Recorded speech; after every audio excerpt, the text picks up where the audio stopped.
Chapter 6. The Fire. The first day, we travelled about 50 kilometres. But James drove carefully and made sure that Ginger and I were always on the smoothest part of the road. It was evening when we reached the hotel where we were going to stay that night. It was in the marketplace, and 2 stablemen came out to us. The chief stableman was a pleasant old man, and he led me into a long stable with 6 or 8 stalls in it, and 2 or 3 horses.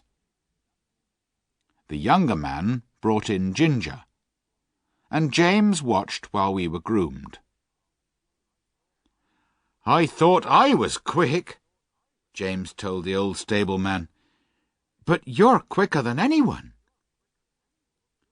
"I've worked with horses since I was 12 years old, and I can tell you, it's good to be able to work with a well-behaved, well-cared-for animal like this," said the stableman, patting my neck. "Who is your master?" "Mr. Gordon of Birtwick Park," said James. "I've heard of him," said the stableman. "He's a good judge of horses, and the best rider in this part of the country." "He doesn't ride very often now," said James. "Not since the poor young master was killed." "I read about that in the newspaper," said the stableman. "A fine horse was killed too, wasn't it?"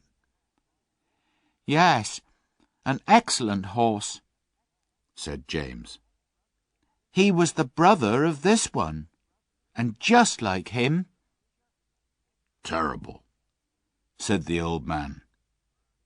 "It was a bad place to jump, wasn't it? A man's life and a horse's life are worth more than a hair, or they should be." Later that evening, the younger stableman brought in another horse, and a young man with a pipe in his mouth came into the stable to talk to him. "Towler, go up and get some hay, and put it down for this horse, will you?" said the stableman.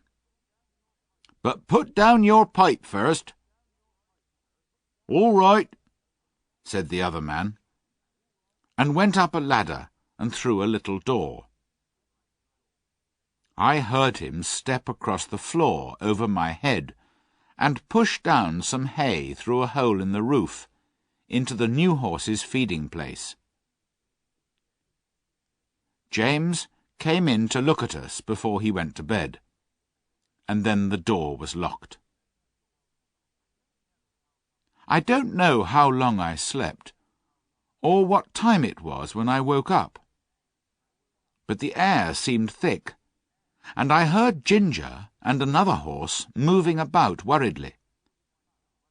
It was quite dark, and I could see nothing. The stable was full of smoke, and it was almost impossible to breathe. The smoke seemed to come from the little door above me, and I could hear a strange noise up there. The other horses were now all awake, moving about restlessly. At last, I heard someone outside, and then the younger stableman ran in with a light. He began to untie the horses, and tried to lead them out. The first horse would not go with him, nor the second or third.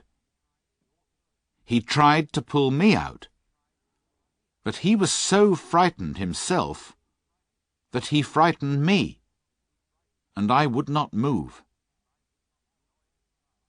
The noise above was louder now, and there was a shout of "Fire!" outside.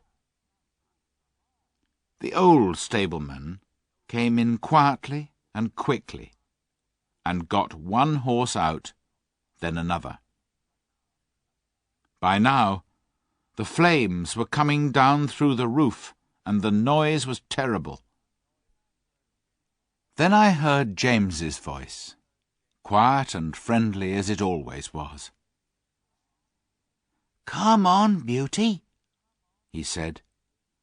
"We'll soon get you out of this smoke." He took off his scarf and tied it over my eyes, then led me out, patting me all the time. He took the scarf off, then shouted, "Take this horse, somebody, while I go back for the other." Windows in the hotel were open, and people were shouting. I watched the stable door, where the smoke came out thicker than ever. Then I heard one voice above all the others, and recognized it as my master's. "James Howard! James Howard! Are you there?" There was no answer, only the crash of something falling in the stable. But the next moment I saw James coming through the smoke, leading Ginger with him. "My brave boy," said the master. "Are you hurt?" James shook his head, unable to speak because of the smoke. Suddenly, I heard the sound of wheels and galloping horses. "It's the fire engine!" shouted someone. 2 horses ran past me, pulling the heavy fire engine. The fireman jumped out, and we went quickly into the wide, quiet marketplace, out of their way. The master led us to a large hotel on the other side, where a stableman came to take us in. Then the master hurried off to find his wife.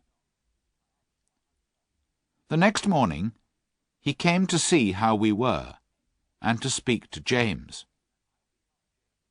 I did not hear much, but James looked very happy, and the master looked proud of him. How did the fire start? Someone said they saw Dick Towler go into the stable smoking a pipe, but that when Dick came out he didn't have it. The young stableman said that he asked Dick to go up the ladder to put down some hay, but also told him to put down his pipe first. Dick said that he did this, but nobody believed him. James said the roof and floor had all fallen in, and only the black walls were standing. The 2 poor horses, who could not get out, were buried under the fallen roof.